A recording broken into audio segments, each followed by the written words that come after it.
Thank you for listening today on Revealing Wholeness, sponsored by Infinity Whole Health. Check out our website at infinityWholehealth.com, where we are revealing the eternal in each individual, the infinite in the individual. The creativity is made manifest. Limitation is let go. Now, here's your host, Dr. Troy Munson. Hello and welcome. I'm Dr. Troy Munson on Revealing Wholeness. You know, I want to go through a case today because this is kind of a fun thing about practicing and really going through each client with a holistic eye. And it'll make more sense to you as you listen to this, but I had a client come in and he was complaining about hip pain. And so I started asking him, I said, well, when did the hip pain start? He said, well, 2 weeks ago. And I said, 2 weeks ago, what were you doing? He goes, nothing. I didn't do anything. And here we are in the middle of our lockdown. It's the middle of April. And so I know that he hasn't been in school for 4 weeks. He hasn't played any sports, nothing. I said, no roughhousing, no, weird stuff that you've been doing. He's like, no. And so I'm kind of listening as I do when I'm working on clients. And so then I start thinking, okay, well, what's the right hip associated with?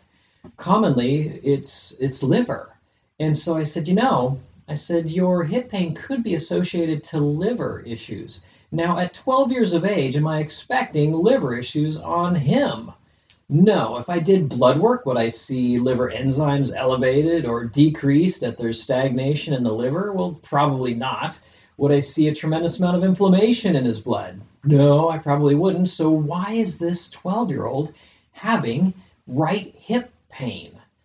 And, it could be coming from his neck. It could be coming from his mid-back as a chiropractor. We're looking at things like that. Could be coming from his skull. If there's chiropractors listening to this, we have something we call Lovett Brothers. And so the hip is related to the skull or the occiput or the back of your head. And, all these things are possible. But then I just start quizzing him. I said, the liver is the organ of anger. I said, so any kind of anger or frustration. And when I mention that, his eyebrows go up and his mom shifts. And I realized, okay, so we've hit something here. I said, tell me what's going on. And he says, my brother. I said, tell me about your brother.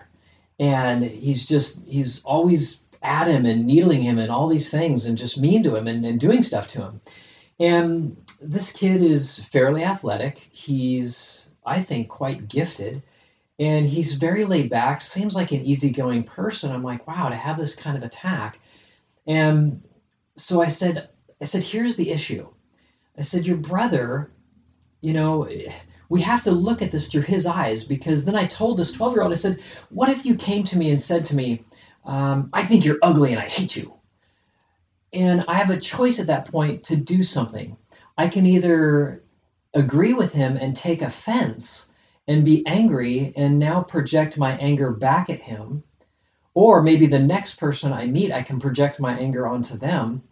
Or I can ask the question, gosh, here's a loving individual that I know would rather have joy, peace, happiness instead of hate and aggression. And if you're out there thinking, what do you mean you would rather have that? I've asked many people this, even angry people. I said, tell me what are we wired for? Are we wired for hate or are we wired for love? And they'll even sometimes say, we're wired for hate. Okay, so if we're wired for hate, what feels better? Having an amazing time, laughing your butt off, enjoying your time with friends and family and just having a great time, or being angry at everybody at the world and having them being angry at you? And they're like, okay, that first one, that's what we're wired for. I said, right, we're wired for love. And so when I asked this young man, I said, let's now look at your situation, and then now let's look at your brother. Who in their right mind would ever attack us over and over and try to harm us if they weren't feeling harmed and attacked themselves? And the lights went on immediately. He got it very quickly. And I said, your brother, for some reason, feels very intimidated by you, or feels like something's lacking in his life, or somebody attacked him, and because he knows that you're his brother and that you have to love him no matter what, you don't have to like him, but you do have to love him no matter what, he can unload on you and try to get rid of some of the pressure that's building up in his mind and his spirit and his heart, and try to, if you will, pull the cork off of this time bomb a little bit and release some of the pressure. So that's what we're seeing. And when he realized that, he totally got it, and so did his mom. They're like, wow, that's a totally different way of looking at things. And I said, well, it's easy to take offense. I mean, it's monumentally easy, unfortunately. It should be really hard, but we're so quick to jump to it, but that doesn't help anything, because oftentimes it's completely irrational and wrong. So from that standpoint, once we got through all this, I can't wait to see him in a couple weeks and see how was the hip. How did you do? I see him about every couple weeks as an athlete and doing what he's doing. And I know he's going to come back and say, you know what? I totally see that it was what you said and how you said it, but I'm still not real good at keeping myself centered on other people. We all struggle with it. And so if you're out there struggling with it, and you have kids that are struggling with it with their siblings, I've done this with my own kids and asked them, is this how you want to be treated by the offender? And oftentimes at the beginning you say, I don't care, or they're gonna be really, really entrenched in their own backward thinking. And so sometimes you'll have to wait until they become quote unquote normal again and no longer out of reality and in extreme emotional states. But once they come out of it and they've regained their balance, and now you can talk to them like normal human beings, so to speak, and ask them, hey, can I dialogue with you a little bit about what just happened, or what happened yesterday, or what happened earlier today, about when this and that happened. And if you see all of a sudden this darkness come over their face again, they're not ready by any stretch. But if you see almost like a face get red, and you realize they've already thought about it, they're already embarrassed about it, they get what they did. We don't want to say, aha, I gotcha, you are a bad kid. I mean, that would be totally wrong of us to do, because we need to help them through this situation so that they can really get a handle on their own emotions and bring their brain and their maturity up to a level to where they can now, the next time, maybe have an inkling or a start of control. That's all I'm looking for in the beginning, until all of a sudden I can say a word and bring them completely out of the dark state that they're in. And so how we do that is we literally coach them on saying, okay, so you felt this way. Why? What was the belief in your own mind about yourself that you allowed this belief to happen? And so let's say we have a child that is trying to learn something new at school, and they get really angry, and now they're just belligerent and abusive. Well, there's a belief in there that says that they're stupid because they can't do it. And so when they realized they couldn't do something, it actually strengthened the belief that spoke a lie into their life that they can't do it, and they're no good, and they're not going to be able to accomplish anything. Somebody has literally told that to them. And so that's the belief you're watching played out in that young person. And knowing just the belief is more than half the battle. Because once you can point it out to them when they're sane again, you can ask, how can we now dismantle that belief?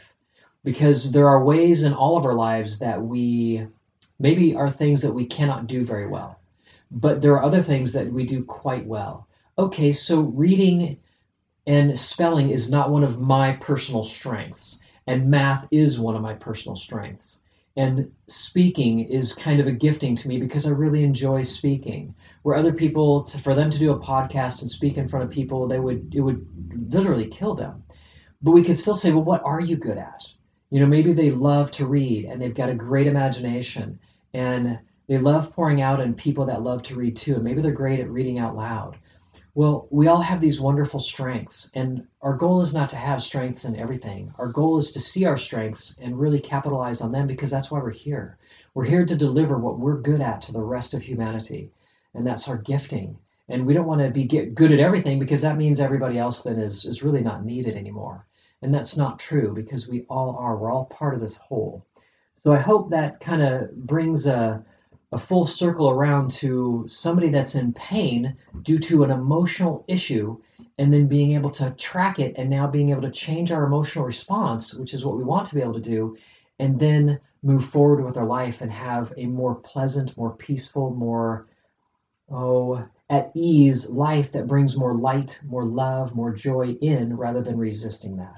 Because when we're emotionally not sound, we're resisting really the rest of life. And that's just, the day that we do that is really unfair to have anybody stay in that state any longer than they absolutely have to. So for those of you out there, if you have questions, concerns, if you have kids that are problematic, I have people all the time text me and email me about, hey, I've got this challenge with my child, or I got a challenge with a partner or a spouse or a business partner or something like that, or a boss. And we'll dialogue about how to work through some of those things and ideas of what may be going on, because sometimes it can be really difficult in the beginning to truly see a belief system that we may be watching in another individual. But trust me, it's there, because if the negative belief wasn't there, they wouldn't react to almost anything you say. They would just be at peace, because that's what we are really. So until next time, I'm Dr. Troy Munson on Revealing Wholeness. Thanks for listening. If you have any questions or comments, you can reach Dr. Munson at 360-893-8586 or email him at chiroman@dr.com. That's chiroman@dr.com. Check out our current workshop schedule on Facebook at Infinity Whole Health.